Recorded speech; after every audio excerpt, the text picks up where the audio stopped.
Hi, everyone. Thanks so much for hanging out with us here on the Daily Racing Form YouTube. Gino and Ashley getting you ready for the Beholder Mile out at Santa Anita this weekend. It's going to be race number 8 on Saturday, March the 8th. And as we look at this field, Ashley, there's not really a standout. I mean, Cavalieri is 9 to 5 on the morning line, but she's lightly raced with upside. She's certainly not a horse with a huge resume. So I thought this was kind of a competitive group. I thought you could make cases for a few different horses in here. Just wanted to give a little love to Beholder, though. The awesome Beholder, Hall of Famer, a Breeders' Cup Juvenile Fillies winner, Breeders' Cup Distaff winner 2 different times, multiple Eclipse Award winner. We talked about Azeri in the Azeri. We get to talk about Beholder a little bit here. Some awesome horses that we got a chance to watch growing up, and now these fillies and mares will be running in the race named for her. What'd you think about this group? Tough race. I think you made up the point already, right? Anyone in here, I think you can actually make a case for in some Yeah. situation, whether you're trying to craft the pace scenario or what's going to happen race wise in terms of the dynamics. But all very talented fillies and mares. A couple of them will need to do better or just take a little bit of a step forward. And I think they could be sitting on some big efforts. Let's take a look at the Timeform US pace projector. The one is such a wild card here because Richi has won races from 6 furlongs all the way to a mile and a quarter. She did a lot of her work early on in Chile. I thought she had an awesome win in the Las Flores. She was kind of disappointing in the Santa Monica, but then you look back and Copian ends up winning and gets 110 buyers. So now the race looks a little bit better that she finished third there. Small fields too, sometimes things can get a little bit tricky with the pace. How do you think this shapes up? I don't necessarily know how it's going to play. I don't think Hoosier Philly has that speed based on her race, right? I No. agree with this completely. She's going to have to close from off of it. Obviously, Cavalieri has been forward in those 3 races and has experience going a little bit further. Ultimate authority. I mean, I kind of agree with that as well. It's just to me, I don't think anyone screams that, hey, I want the lead in here. I know Yeah. Richi probably just coming out of the 6 furlong and 7 ace events might end up there, but it'll be really curious to see how they will play it. As you mentioned, compact field, race strategy and race riding changes a bit. Couple Bafferts that might be the fastest early too, right? That always you would play that in a small field. They can kind of dictate the way they want things to go early on. A murky pace scenario as we meet the field for the Grade 1 Beholder. Let's start from the inside with Rishi, who had a lot of buzz coming into the country, and she debuted in the Desert Stormer back in June of 2024. Then she was off from June to January. When she showed back up in January, she faced a horse named Pleasant, who was just coming out of a really good effort, finishing a close third in the Breeders' Cup Filly and Mare Sprint. And Ricci beat Pleasant right on the square. She was awesome that day, off a long layoff. And then most recently in the Santa Monica, I was expecting a little more out of her. She just ran into a really sharp horse right now, Copian, who I believe is going to go and maybe run in the Madison at Keeneland, look legitimately a Grade 1 type horse. So I'm really not sure what to think with her. I know she's got a high ceiling and she can run all day. I just feel like they're going to try to probably get aggressive with her here, Ashley, early on. It makes probably the most sense from the rail, try to hold that position and go. Couple thoughts. I'll be honest, 2 to 1. I don't like that price on her No. based on that last out effort. It was a small field. I agree with you. I think she needed to show more. Copian is the real deal. Hope Road's a good filly in her right. But when you look at the trip that she got and you compare it to her win in the Las Flores, the splits at the quarter, the splits at the half, they're almost identical. And Yep. she was going a little bit further. You mentioned the fact she's been able to win from a variety of distances, 6 furlongs all the way to a mile and a quarter. I would have thought she would have been better at 7 ace, considering that she got that same trip.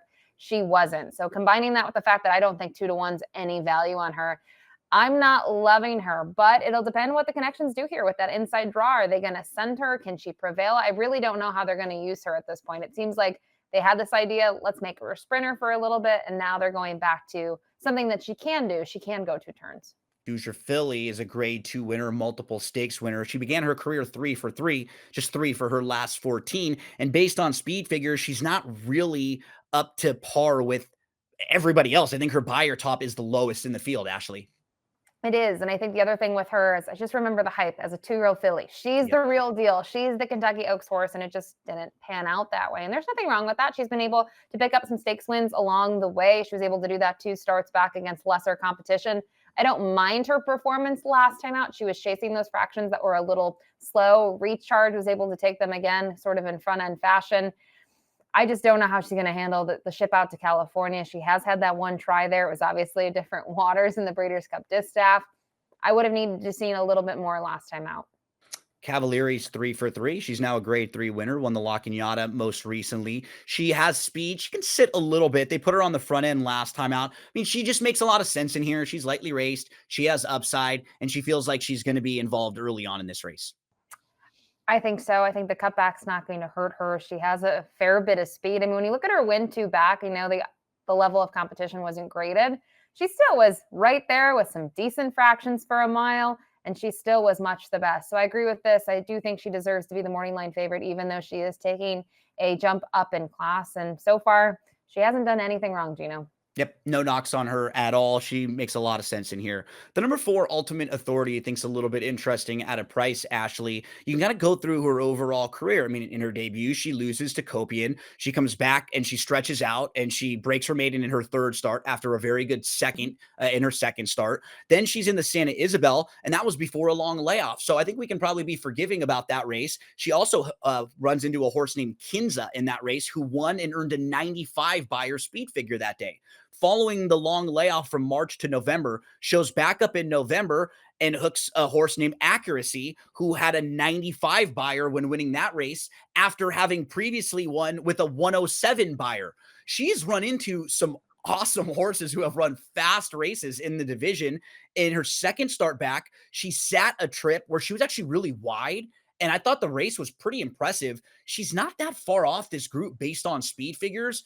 I'm not that high on Richi at a shortish price. And I'm looking at the rest of this group thinking she could sit a decent trip coming from off the pace. I kind of like her a little bit at a price in here, Ashley. Talk to us about Ultimate Authority. I loved her win last time out. You brought up a great point about, okay, she was well defeated two back, but Accuracy. You mentioned the flashy Beyer speed figure. How about the fact that Accuracy in that score before that won by 15, did it again by 7.25. And obviously they jumped her up last time out. It didn't work, but for this filly specifically to come back and take a step forward, she got a trip where she was actually a couple more lengths off the pace early, made one late run, and was much the best. I don't care that it wasn't a stakes, level sort of competition. She still ran very, very well and seems to be a developing type. Take out her debut. Her numbers have always been over 82, very Yeah. competitive. And I do think she's going to get better as she ages and gets more foundation under her. Could be a big price in a small field here. We move to Tarifa. You and I were talking before the race as maybe early on in her career, Tarifa was maybe a bit overhyped because she had a couple big wins where she Yeah. had kind of got perfect trips or got the trip that she wanted.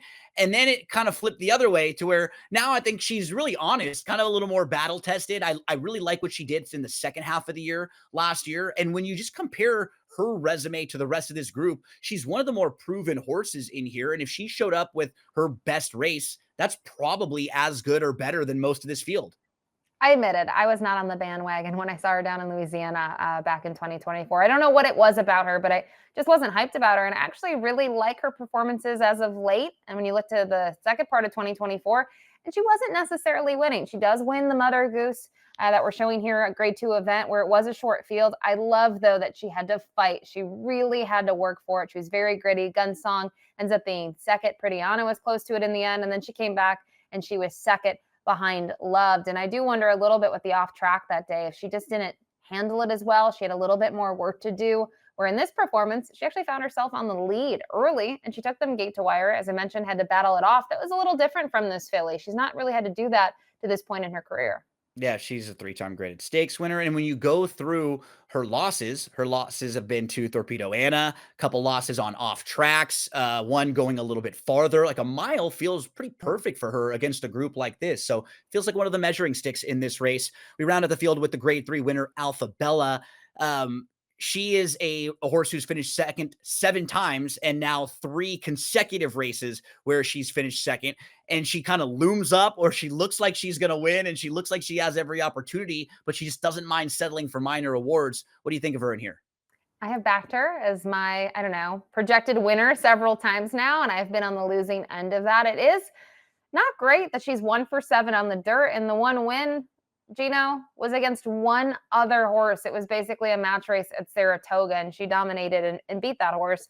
I will say, though, I actually like her dirt efforts. I feel like my concern is, though, she always gets kind of the same trip where she makes a run and she's just not able to beat those horses. And it is a little concerning that Cavalieri was able to beat her last time out. And it just didn't seem like Alpha Bella was making a ton of ground up on that runner, right? It wasn't like she was closing the Yeah. gap, and she would need to do that, I think, come this weekend in this race specifically. She's going to need to show more.